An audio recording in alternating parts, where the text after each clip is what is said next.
All right, guys, if you got a Tesla that was wrecked and your VC front needs to get replaced, this is how you determine which kind of VC front you need. Um, Basically, when you take off your VC front, this is just a eBay listing that you're looking at. You need to replace the same type of VC front that you already have. So when you go on the internet and you start looking, or if you call a junkyard and get a used one, you're gonna eventually be asked like what kind of a Tesla you have.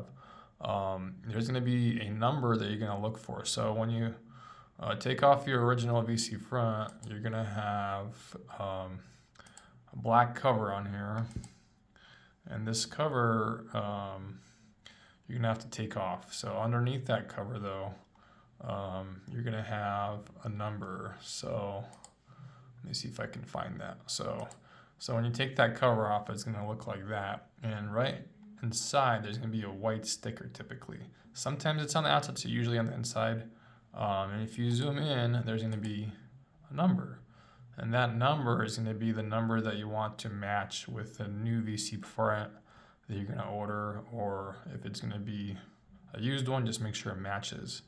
The reason being is some vehicles' years might be different, but the part number might be the same. So, for example, if you have a dual motor versus a single motor, or if you have the Tesla model with certain packages, it might make a difference.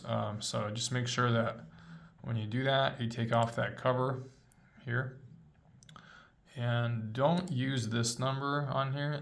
I don't think that's the number that's the same as the sticker. Be sure to take off this black cover first and look for that white sticker here.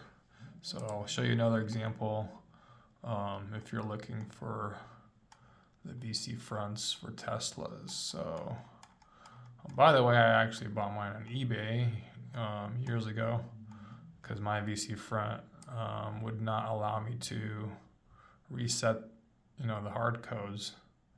And I think I want to say if you end up replacing the VC left and VC right, it's the same concept. You want to make sure you get the one with essentially the same part number. So here's another example. You got the VC front, you got the plug underneath, and there is that part number on the cover, but I wouldn't trust the cover as much as the sticker. So after you take off the cover underneath, you'll see this white sticker, and that's the number you want to pay attention to. So if this helps you determine how to get the right VC front for your vehicle, leave a thumbs up or a comment. Or if you got questions, I also have other videos on how to eventually reset the new VC front, because when you connect the new VC front, you will have to reset it and log into your safe mode, or toolbox as they call it. So just make sure that after you order, you reset it. If you need those videos, you can check out my channel, and there's some other videos on there. Hope this helps. Bye.